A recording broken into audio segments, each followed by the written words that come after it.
Dr. Sandra Edmonds Crew, Dean of the Howard University School of Social Work.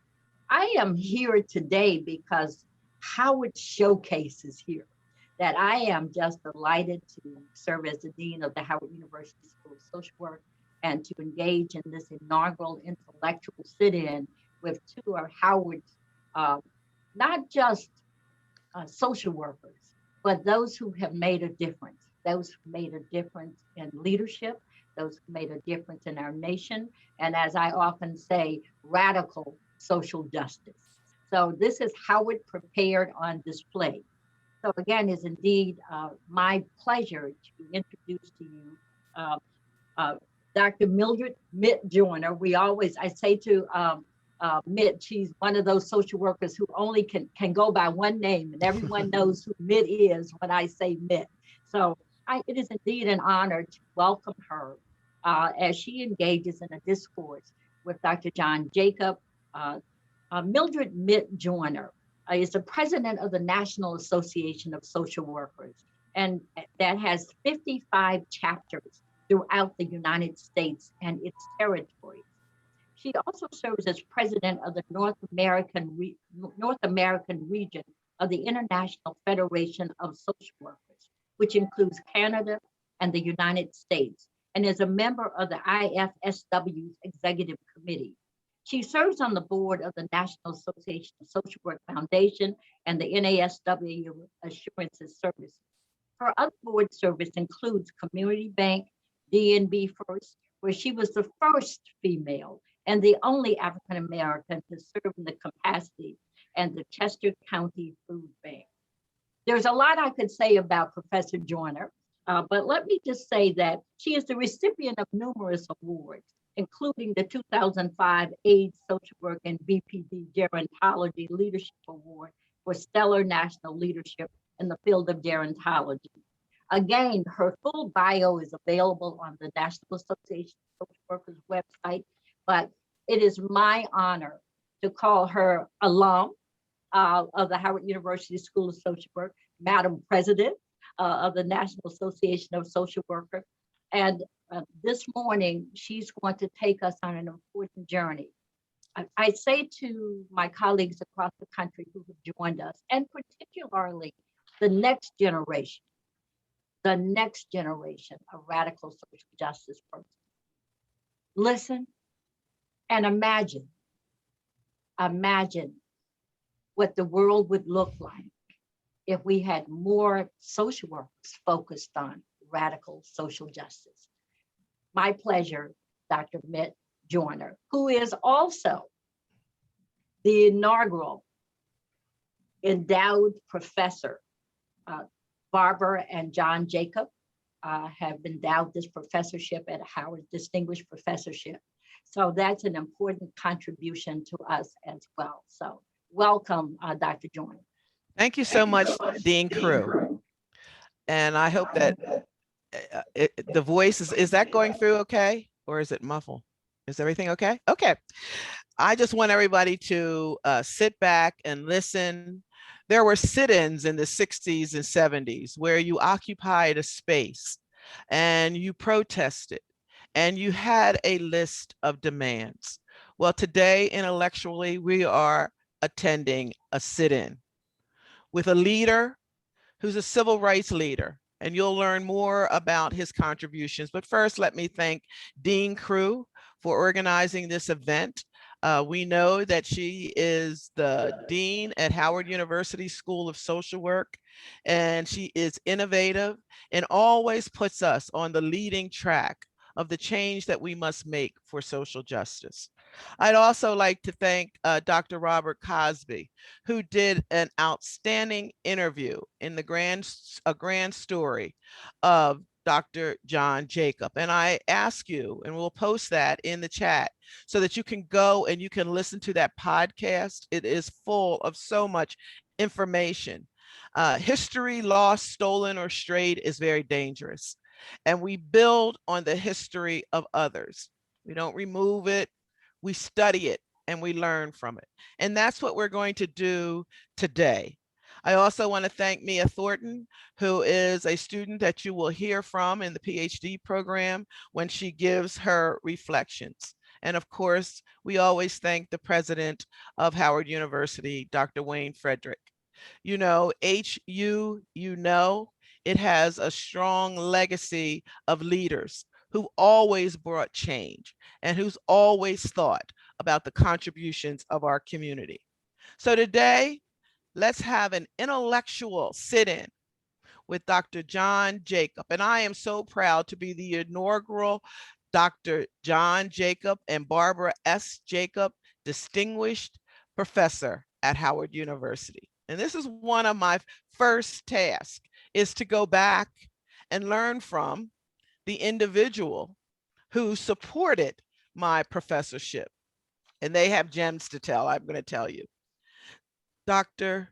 John Jacobs is a civil rights leader and corporate executive. He is born in Trout, Louisiana, although he admits he doesn't remember much about that.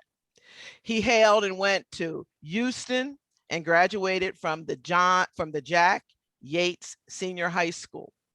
He went on to attend Howard University, where he received his BS degree in economics and his MSW degree in social work in 1963. Dr. Jacobs first worked as a social worker for the city of Baltimore's Department of Public Welfare in the early 60s. And in 1965, he joined the Washington, D.C. Urban League, where he served as director of education and then as acting president.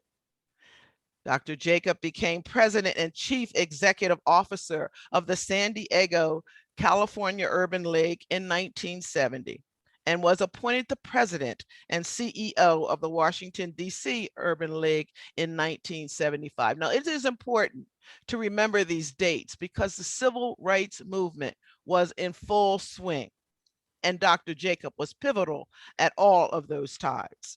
In 1979, he was hired as the executive vice president and chief operating officer of the National Urban League. Then in 1982, he was named the president and the chief executive officer of the National Urban League, replacing the late Vernon Jordan. As president and CEO of the National Urban League, Jacob fought cutbacks in federal social programs, solidified the league's internal structure, and expanded its outreach. He established so many organizations, but many after also and named after Dr. Whitney M. Young, who he knew. And in 1994, he stepped down and joined Anheuser-Busch companies, where he was the president and chief communications officer. And later he was named the executive vice president of global communications. Then he was chair of the Anheuser-Busch Charitable Contributions Committee and served as a member of the company's strategic committee and business practices. He retired in 2008.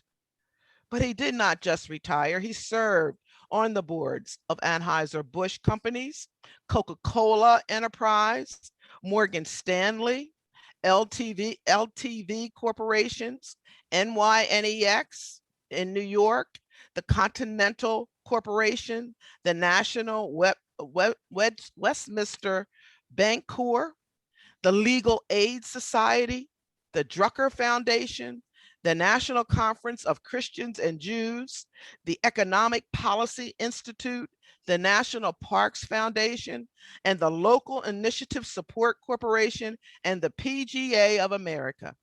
In addition, he served as the chairman of Howard University's Board of Trustees. You see, everything that Dr. Jacob did or touched, he used his social work skills. And so it is an honor and a privilege for me to have this intellectual sit in. So imagine we're sitting in Howard University's administration building and we took it over today. And I just happened to sit next to Dr. John Jacob. And I turned to him and I said, what do you think about the verdict that came in yesterday? What must social work do? Dr. Jacob, I am going to introduce you and ask you that question.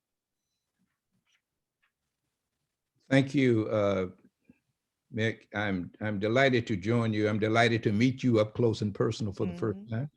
And my wife and I are honored that you are occupying the chair that we were blessed to be able to put in place. Yesterday, I would say, in the words of one of the people who was asked that question, I, I would say, I can breathe. I have been stressed out for the past 4 years. First, with an administration that simply didn't care about the country or its people. And then about the murder and killing of George Floyd. George Floyd was from the town I grew up in. And in fact, he grew up in quote unquote the CUNY homes. The CUNY homes in Houston are the projects. But when I was growing up in Houston, my ambition was to live in the CUNY homes because the CUNY homes were better than where I was living. And so he went to my high school, played on the football team of my high school. So George Floyd and I had a connection, a Houston connection, a Jack Yates connection. And when he was murdered, I was troubled by the fact that the person who murdered him would get away with it. And why did I think that? Because I've seen it time after time after time, white officers killing Black boys and Black girls and Black men and Black women and getting away with it. Because in this America, they have always thought that their job was to control Black folks in the communities in which they live. So when yesterday's verdict came out, first I had to first believe it because it was an unbelievable action on the part of that jury. Not only did they find him guilty, but they found him guilty on all 3 charges, which in effect that if in fact they imposed the heaviest penalty on him they could, he would serve 40 years. And I watched I watched Coben's look as they were reading that verdict because he couldn't believe it. I mean, he was stunned by that verdict. He did not believe that they would send him to jail. And why did he not believe that? Because in this America, there's a thing called white privilege. And white officers in police departments throughout this country seem to feel that their job is to protect America from Black folks. And to protect America from Black folks, that means do whatever you feel is necessary to keep them away from us, to keep them out of our society.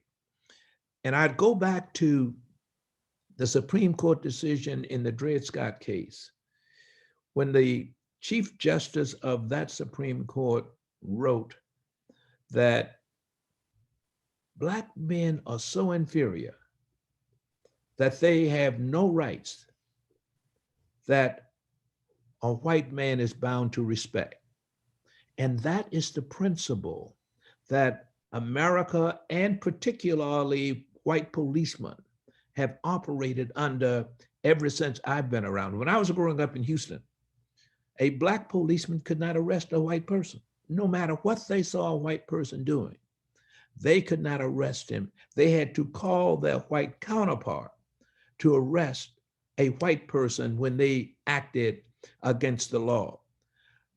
But Black people were open seasons to police on whether they did or did not do anything.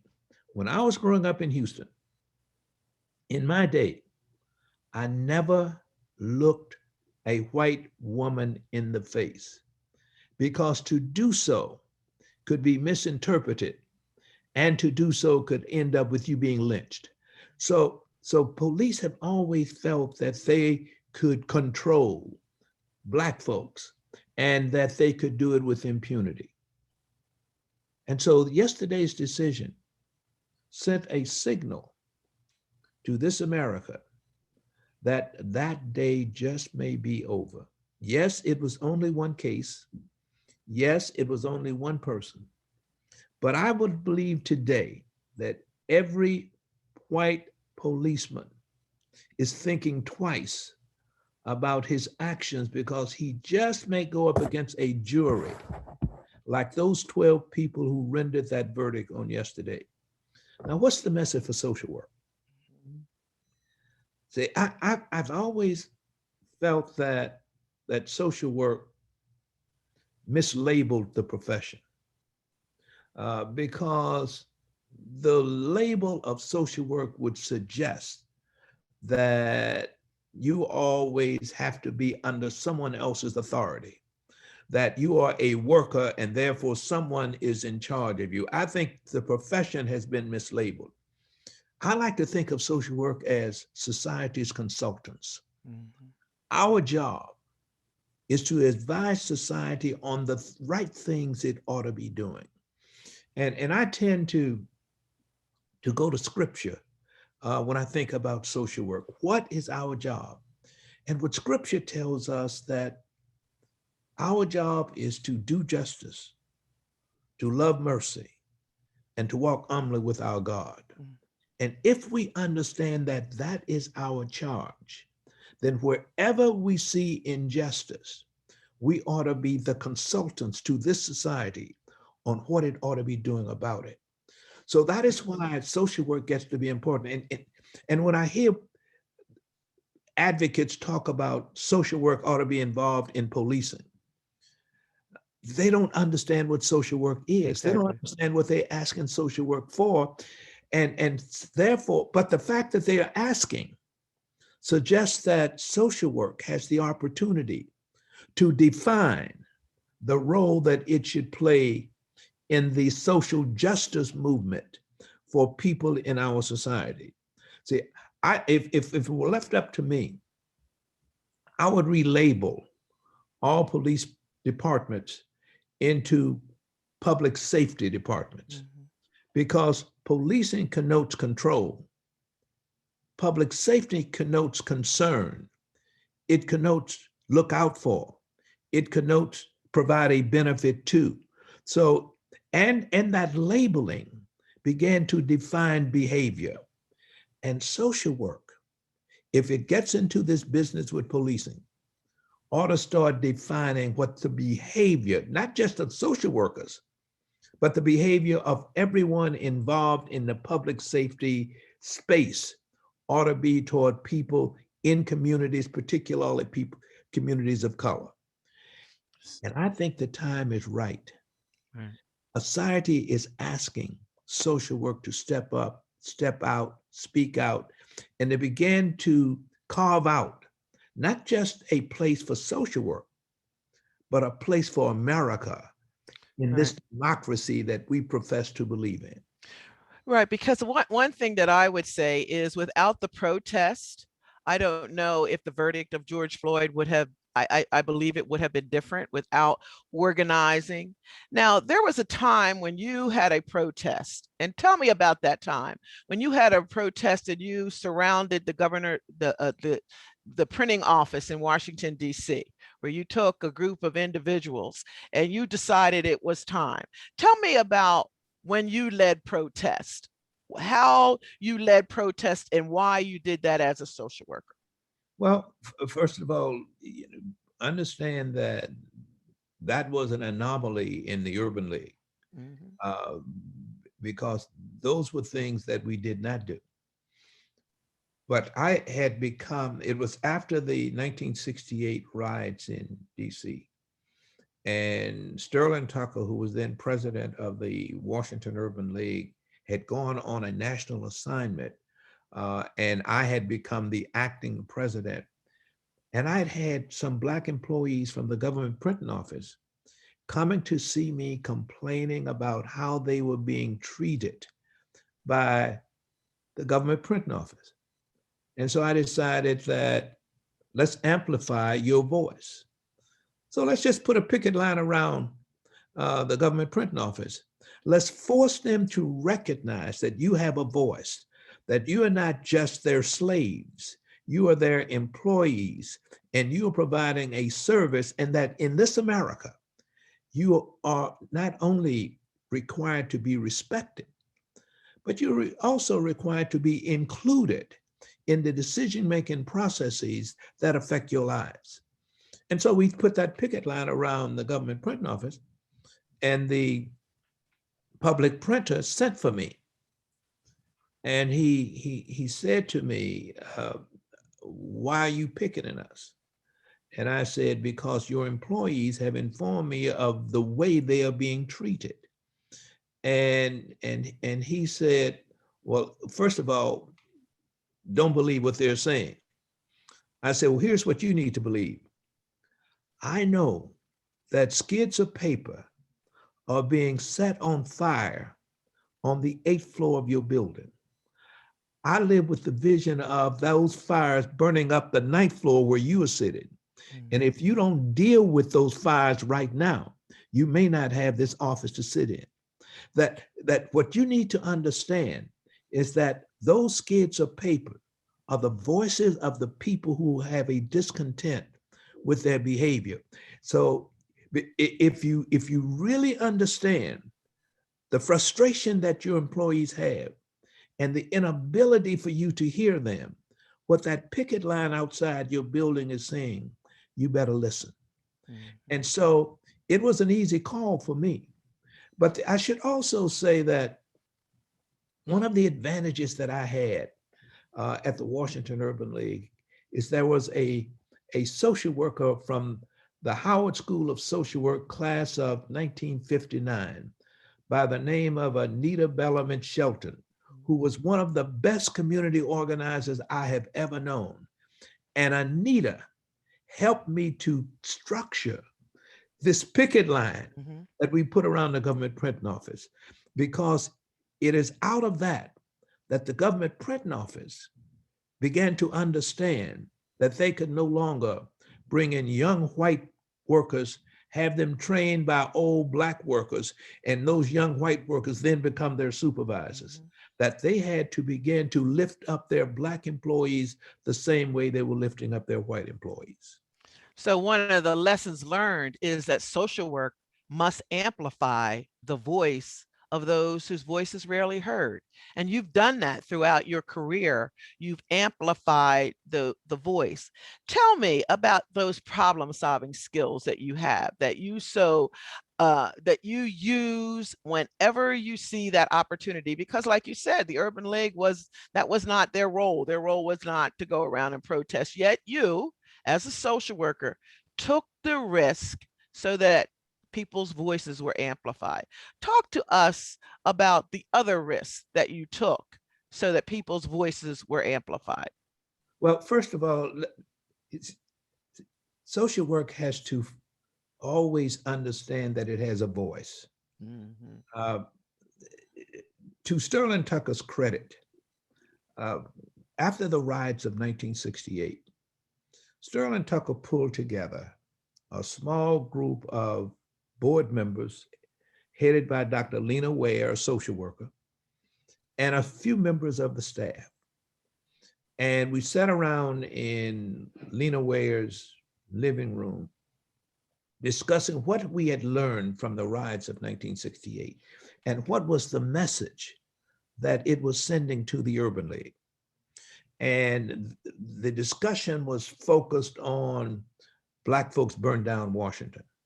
And I listened to that discussion. And finally I said, no. They were saying that poor people had burned down the town.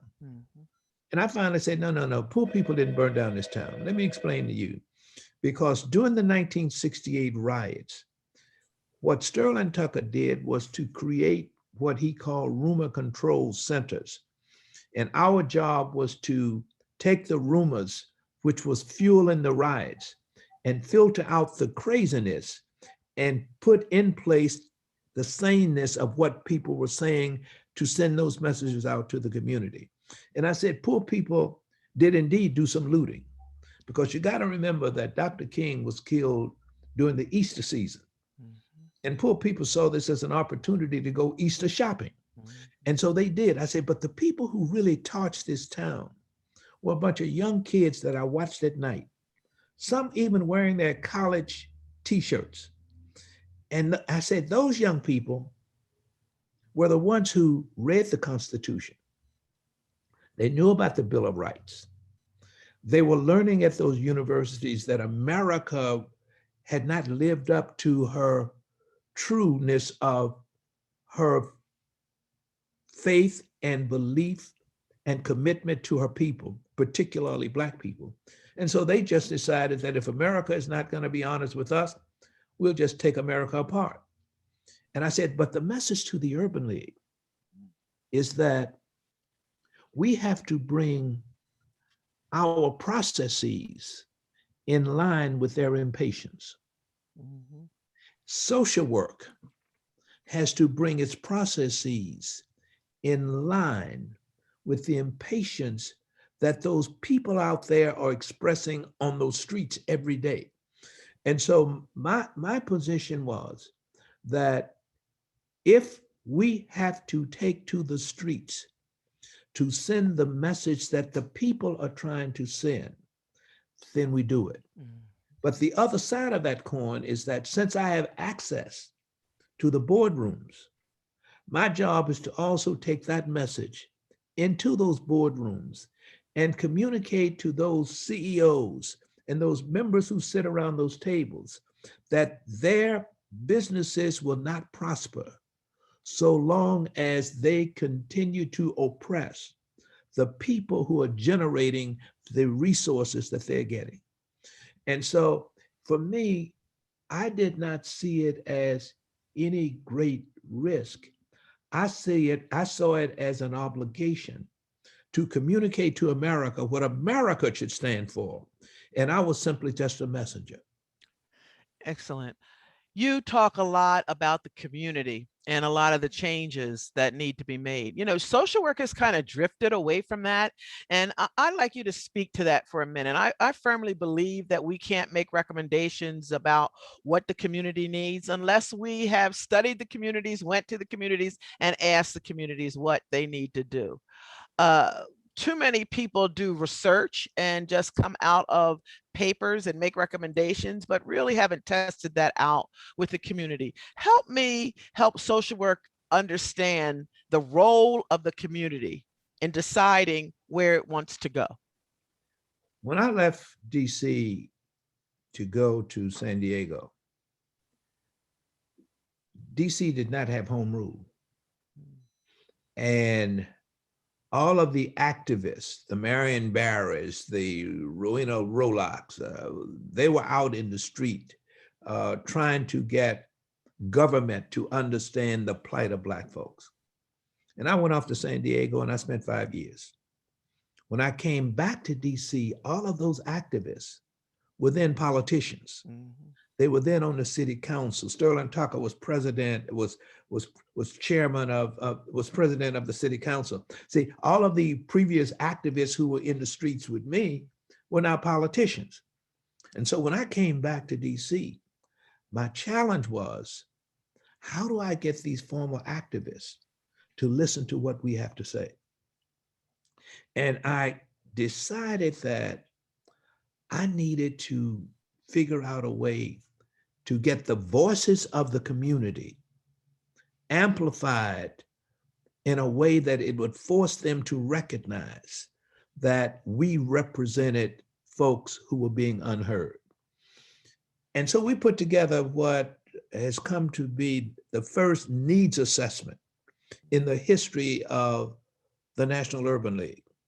I pulled together this staff of mine and I said, we're gonna survey 3,000 households in the lowest 11 to 9 census tracts in the District of Columbia.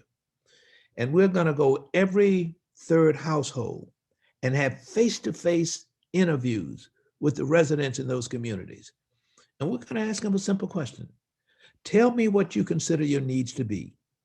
And when they tell you what their needs are, then we ask them, what would you accept as solutions to those needs? My staff said to me, you're out of your mind. How are we going to do 3,000 households with this little group of people that we have? And I said, let's work on putting the survey instrument together, and I'll figure out how we're going to do the survey. I went to have a conversation with the research department of the National Urban League. And they said to me, what do you mean you're going to do 3,000 households? You don't need to do 3,000 households. Say, for national surveys, they only do 1,500. I said, but for us, we have to over-survey, because I've got to convince those former activists who are now politicians why they have to do business with the Urban League. And so we put together this instrument, and we went throughout the community with trucks and megaphones telling people we were coming. Be at home. We want to talk to you about what you consider your needs to be. But then I was faced with, how am I going to do 3,000 households with no people? So I started making the rounds of the college campuses. For the fraternities and the sororities, I went to the Masons, and I went to the fraternal orders and asked them for their help. And I got all of these folks. I got 600 folks who agreed to participate in this, but most of them were women. And I said to myself, first of all, I can't send some of these women into some of these neighborhoods unescorted. So when I made my visit to the fraternal orders, I said to them, you don't have to ask a single question. All I want you to do is to dress up in your uniform and to escort some of these ladies into some of these neighborhoods. They will do the surveying. You just be their escorts. And on survey Saturday, I dropped 600 people into these census tracts. And we were doing every third household. The household we were skipping over got offended that we were not even including them. But we got our 3,000 surveys in one weekend. And when I got all this data, my staff said, now what do we do with it? I said, put it in a box, put it in my car. I got in my car and I drove down to the research department of the National Urban League. I said, you're supposed to be some hotshot researchers. Tell me what we got. And so when they went through the data, we produced a report that became what we call SOS 76. We released it in 1976 in the celebration of the birthday of America. And the press went wild over it.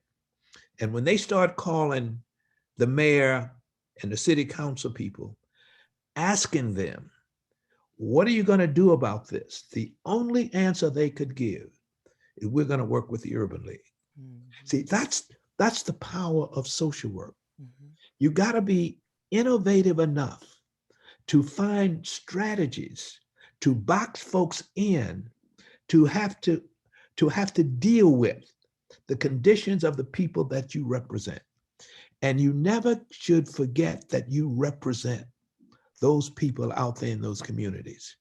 The other thing I would say about social work, because Whitney Young gave me a lesson back in 1969, when Whitney Young went and met with Richard Nixon, of all people, and he made the argument to Richard Nixon.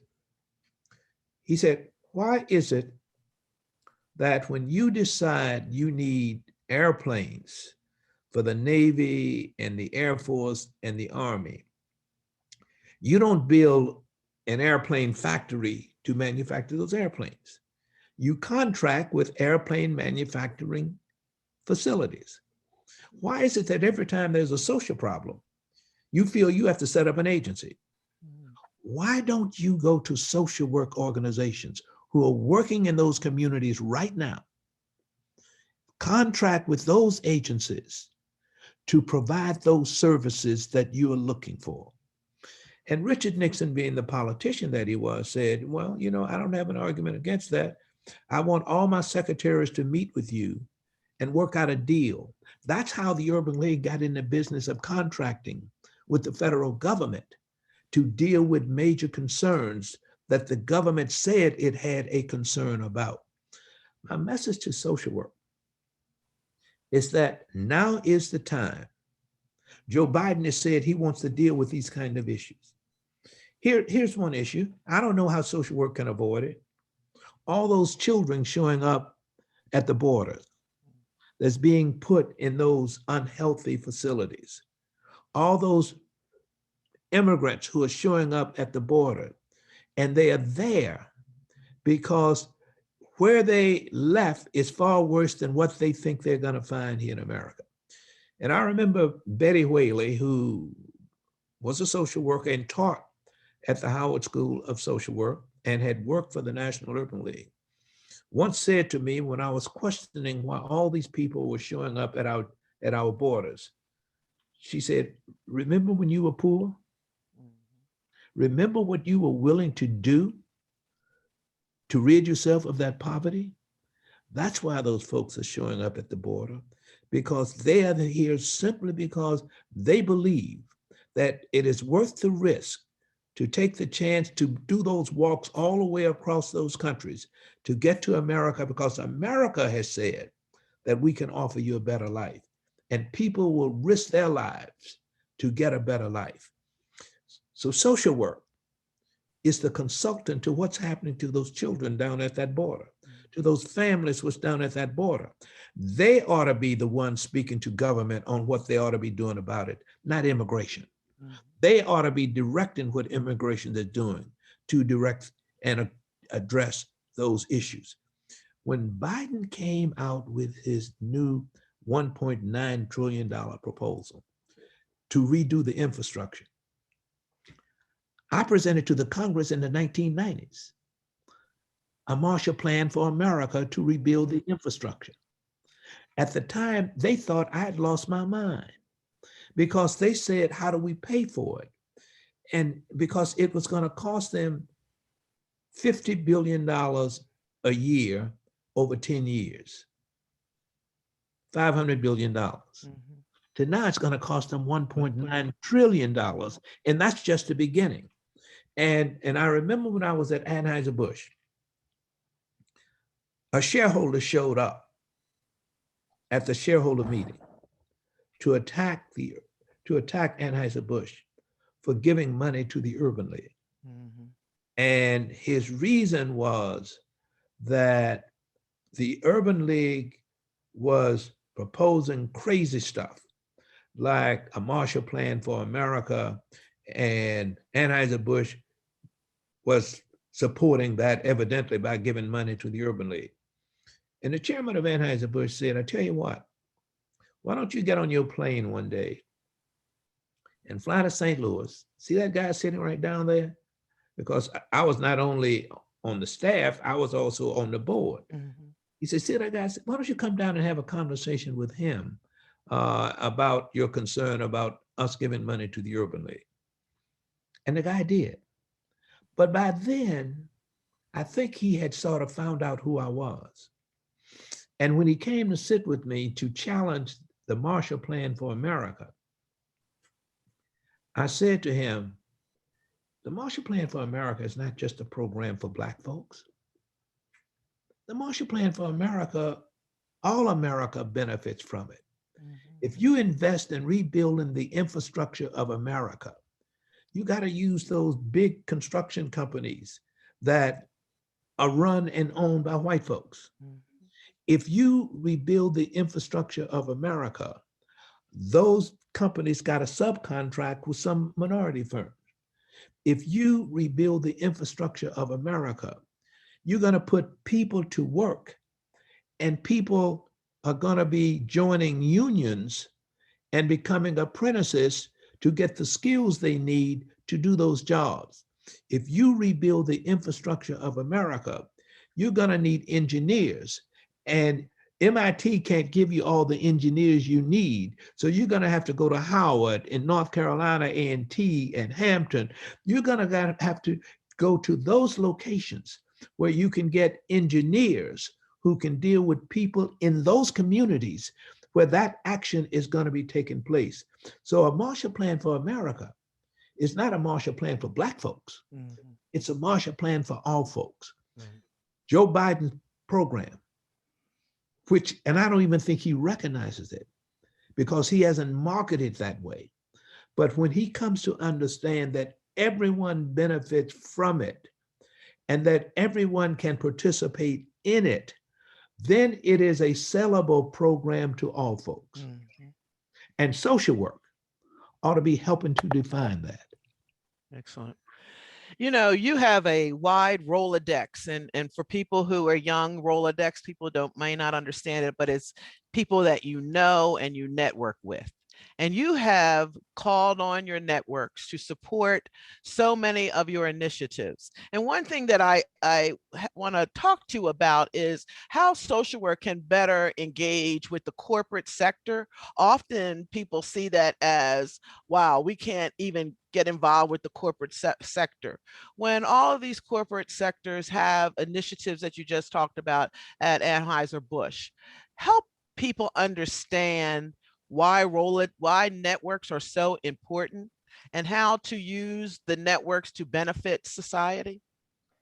When I became president of the National Urban League, it was during the Reagan years.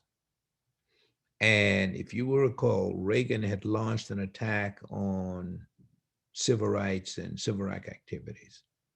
And in fact, a number of the dollars that we had from the federal government were being ripped away by the Reagan administration. So I was losing money during the Reagan years because I was being very critical of the Reagan years. But on top of that, my first week in the job, I called up the president of the Ford Foundation. And the president of the Ford Foundation and Vernon Jordan were inseparable. They were very good friends. In fact, they were such good friends that the Ford Foundation gave during Vernon's time $1.5 million every 2 years, automatically. So my first week in the job, I called up the president of the Ford Foundation and told him I'd like to come over and talk with him. He said, well, I'm glad you called, because if you hadn't called me, I was going to call you. So yes, come on over. So I went over to see him. And I said to him, I would like for you to tell me what you think about the National Urban League. Not what you think about Vernon Jordan, what you think about the National Urban League. And he said, well, you know, if you had not called me, I was going to call you, because we have decided that we are going to change our funding strategy of the National Urban League. While we were giving to the National Urban League this $1.5 million every 2 years, we're not going to do that any longer. That we will fund you on a proposal basis if we like your proposal. So now, not only did I just lose Reagan taking dollars from me, but the Ford Foundation is saying that they're going to take the dollars that they've been giving to the Urban League. And so I said to the president of the Ford Foundation, I tell you what, if you give me $5 million, I promise you I won't come back and ask you for anything. And he said, well, let me think about it. He called me back and he said, here's what we'll do. We won't give you 5 million, but we'll give you 4.5 million. I said, okay, I'll take it. Now I took the 4.5 million and I started making the rounds of those corporations that said they were friends to the Urban League. My first stop was Xerox. And I said to the chairman of Xerox, he was on the board of the National Urban League. I said, I need for you to give me $1 million. And he said, well, John, Xerox only gave $16 million out to the whole nation. I can't give you $1 million. I said, David, you have to give me $1 million because I need your $1 million. And then I want you to set me up to go to Xerox, go to IBM, because I want to ask them for $5 million. He said, okay, I'll give you $1 million. I got my appointment with IBM, and I went over to see the chairman of IBM. His name was John Opal at the time. And I walked in and asked John Opal for $5 million. He thought it was the biggest joke he had ever heard. He just started laughing. I mean, he thought it was hilarious. And then he said to me, he said, well, you know, John, I'm retiring at the end of the year. He said, and it doesn't take long to go from who's who to who's he. Mm-hmm. He said, but let me get the guy down here who's going to replace me, and you ask him what you're asking me. So he brings in John Akers, who was his replacement. And he said, tell John what you just asked me. I said, I want $5 million from IBM. Akers looked at me like I'd come from the moon. But then he said to me, what is Xerox doing for you? Mm-hmm. And I said, they're giving me $1 million. He said, we'll do our fair share. He gave me $1 million. Mm-hmm. So I took his $1 million. I took Xerox $1 million. I went to Coca-Cola and asked them for $1 million and got it. Mm-hmm. And one day, to my surprise, I got a call from another social worker who said that there is this guy from UPS who asked me to call you and ask you if you would have lunch with him. And I said, sure, I'll have lunch with him, but he didn't need you to call me. He could have called me directly and I would have had lunch with him. So the guy comes over to have lunch with me and he gives me a check for $35,000. Mm-hmm. And I thanked him for it because I didn't ask for it. Right. And soon after that, he calls me up and he said he wants to come and see me. And he comes over. He said, I want to take you to dinner. He said, and I want UPS to be the first company to give you $1 million unsolicited. Oh. He said, because we've been watching what the Urban League is doing and trying to do, and we want to be a part of that. So he gave me $1 million. Mm-hmm. And a year or so later after that, first of all, I put someone on the board from UPS. And shortly after that, the UPS guy on my board at one of the board meetings said to me, can I see you for 5 minutes? And I said, sure. He said, our foundation met yesterday, and we have decided that we want to give you another $1 million unsolicited. Wonderful. But the key is, if you do your work, and if your work is impacting the people you profess to serve, it will get noticed. And don't be afraid to ask corporations for their support, because they benefit from the work that social work is doing. But the other thing that I want to make sure that social work understands, because I was constantly trying to get people to understand this, is that social work agencies, particularly private agencies, are not designed to solve the problem. Mm-hmm. What they're designed for is to highlight what the problem is and to provide some solutions to the problems, and then to advocate for those government agencies that ought to be doing their job to do the job to attack those problems. So we can demonstrate solutions, but it would be a mistake for social work agencies to think that they will ever have the resources to totally solve the problems that we are challenged to face. Well, you know, that might be a good segue in, because we have Maya Thornton, who is going to join us, because she is going to take this legacy and continue it. It's a new PhD student at Howard University, and she's going to be one of the top leaders of tomorrow. So I want her to come on and ask you a question, because this is also, we're going to build on this legacy. Maya? Is she with us? Yes, she is. But as she's joining us, this Okay. is a great opportunity to say, you know, we've learned so much about the role of social work. And Dr. Jacob, thank you so much for taking this time to share this insight with us. We know that this is not nearly enough time, not nearly enough time to sort of explore this discourse, but we're so pleased that you're doing this today. And one of the things that's been so important that you all have talked about is connections, you know, how we connect with each other. And you mentioned Anita Shelton.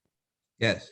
She was my field instructor. Okay. Agency-based at Christ Child Settlement House. Okay. So you can see how all these things sort of come together as we began to think about what it means to learn from each other and to really reflect upon how we are always building for the next generation.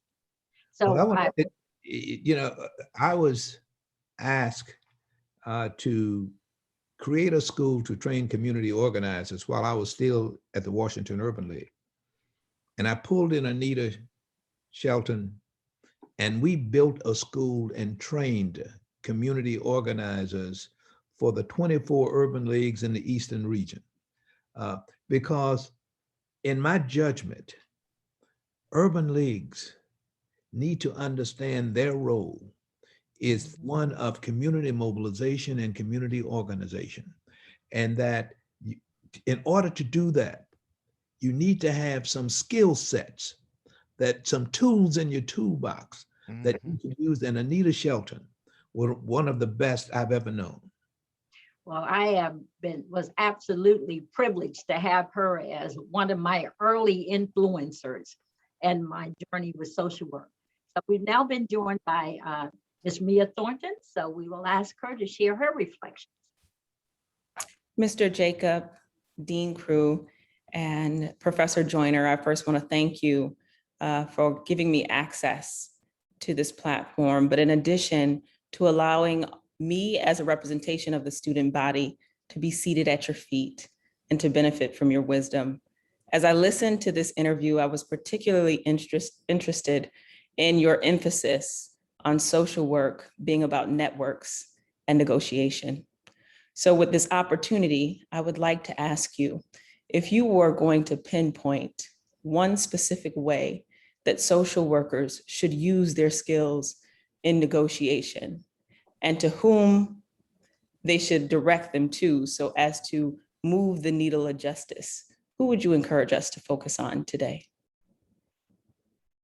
Well, thank you for the question, firstly. And let me say that this, in my judgment, is the ideal time to build networks and negotiations with both the private sector and the public sector. Let's look for a moment at what is happening. On the one hand, you have a president who has professed that he wants to deal with this whole notion of inequality. Now, he has publicly stated that. So social work is in a position to engage government in those kinds of negotiations, to take to them the skill sets that they have to help him carry out his agenda. In business, this is what I used to tell the people who work for me. Because when I went to Anheuser-Busch and I took on this portfolio that I had, the people didn't place much value on the groups that were in my portfolio. And I said to the people who worked for me, I said, let me show you how we change that. I'm going to send you out to speak to every senior officer in this company. And here's the question. Here's what I want you to ask them. Ask them to tell you where they are trying to go in the next 12 to 15 months. And when they answer that question, you then say to them, I'm going to show you I can help you get there. See, what social work has to do is to pose the question to leadership, both in the private sector and the public sector. Tell me where you're trying to go. Joe Biden, tell me where you're trying to go. And when he tells you, you say, okay, I'm gonna show you I can help you get there. And that's what, now look what's happening in the public sector, in the private sector. Ken Chenault, the former chairman of American Express, led a group of 72 Black executives to challenge corporate America to deal with this whole notion of voter suppression. I called up Ken after that, he's a friend of mine, to thank him and congratulate him for doing that. But what he did was to open the door and the minds of corporations, because now they are beginning to speak out. But understand, when corporate America speaks out, they don't really mean that they want to get involved in this stuff. They have to be pushed into being involved in this stuff. And what social work ought to be saying to them, okay, you said you want to deal with these kinds of issues. Tell me what you really want to achieve with your involvement, because I think I can help you get there. Because we have the skill set and the experience and the education and the humanity and the relationships in communities to help you get where you want to go. Thank you so much for that response. I believe I have 3 to 5 minutes. So with that time, instead of providing a reflection, I want to ask you one last question.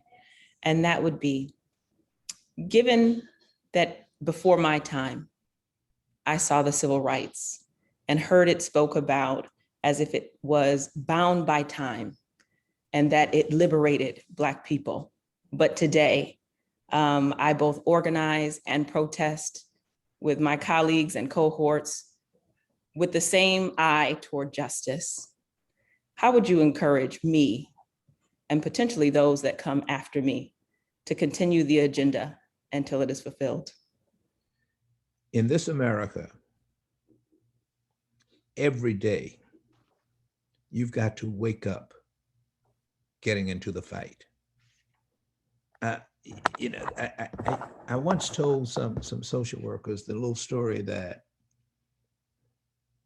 in the jungle, every day, when the gazelle wakes up, he knows that he must outrun the fastest lion or he will be eaten. And every day in the jungle, when the lion wakes up, he knows that he must outrun the slowest gazelle or he will starve. So every day, you got to get up running. And every day, you got to get up and get into this fight, because it will only happen if you make it happen. It will, see, the fact that Chauvin got jail time does not end police brutality. The fact that Joe Biden got elected didn't stop Georgia from passing those voter suppression laws. The issue is every day we've got to be willing to be in the fight. And I used to say when I was with the Urban League, you don't even have to win the fight. You just have to be in the fight, because every day when the opponent wakes up, he knows, here they go again. And it is the fight that brings about the change. When I was in the School of Social Work, there was a guy in my class named Walter Carter. And I had a hard time understanding Walter Carter, because Walter Carter would spend all week in class, but he spent his weekends in jail because he was with CORE. He was their field secretary. And on the weekends, he was out demonstrating. Now, I was still an active Army officer reservist. So I'm trying to understand what is going on with this guy.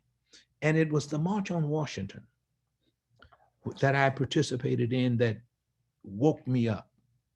And what happened was, I was a big time supervisor at the Department of Public Welfare. And Harold Bell, a Black Howard graduate who was in the School of Divinity, came to me and he said, hey, John, why don't we organize the Black employees to stay home on the day of the March on Washington. They don't even have to go to the march. Why don't we organize them just to stay at home to show their support for the March on Washington? Now, here's the true larceny in my heart, because I'm thinking, wait a minute, if I can get people to stay at home, because I was commuting from DC to Baltimore every day. If I can get people to stay home, I don't even have to drive to Baltimore that day. So I'll organize people to stay at home. Then I won't have to come to Baltimore. What happened to me though, those folks that I was organizing at the welfare department in Baltimore showed up at my front door the morning of the march. They knocked on my door and said, where's this march you're going to take us to? That's how I ended up at the March on Washington. But at that march, you could not shake the feeling that something was happening, and it was happening because people were making their voices heard. That's what got me hooked on the civil rights movement. That's what got me indoctrinated to there was something that I could do, and there is something that you can do and every other person you touch can do if they stay in the fight, stay true to the mission, and stay true to your principles. Wow. This is you know, we could go on for hours. This is just, I'm mesmerized. I am sitting at the sit-in and I am ready to go. I am ready to protest. I am ready to demand that we bend that arc of justice towards equity for all. Dr. Jacob has given us so many connections. He can name his Howard graduates. He can name the other social workers. You understand, he can name people in the corporate sector, in the public sector. But he bent that arc of justice. And that's what you have to do. He has given us the way. And I love that. Get up every morning and be in that fight. You may lose that day, but you must be in the fight for justice. So I thank you. I thank you, Mia, for your wise questions. We know that the social work is in the best hands.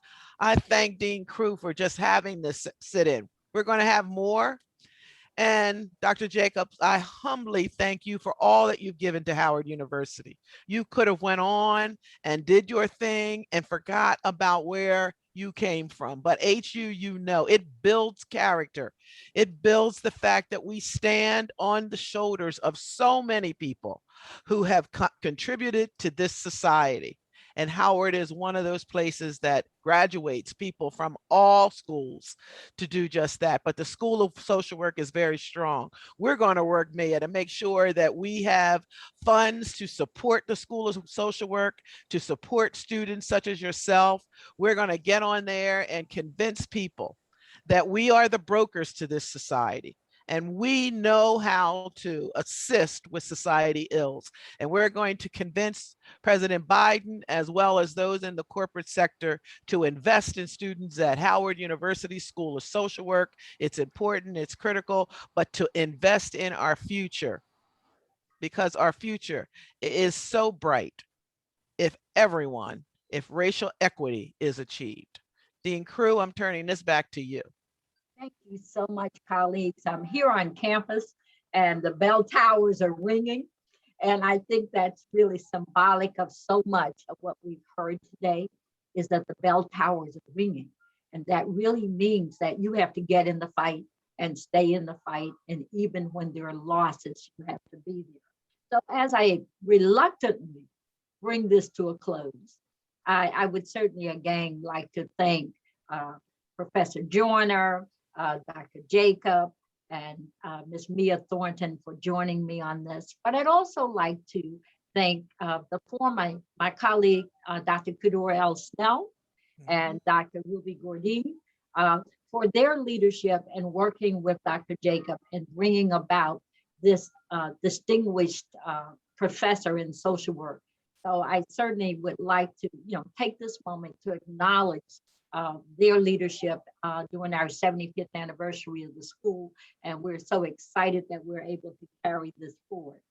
So in my final statements, if your cup is not full, I invite you to join Grand Stories, a podcast by Dr. Robert Cosby, and he has a two-part interview of Dr. Jacob. Don't miss this. And you will be inspired beyond measure. And as I think about this, Dr. Jacob said that social workers were society's consultants.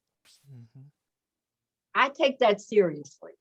We are society's consultant.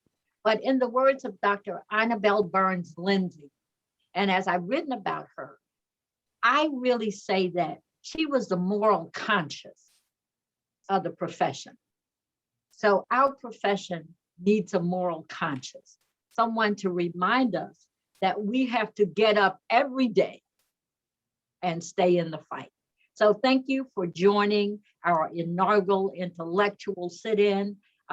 More to come as we begin to explore not only history, but contemporary movements in radical social justice. Thank you so very much. And it was my pleasure to host the intellectual sit-in with our colleagues. Thank you, colleagues.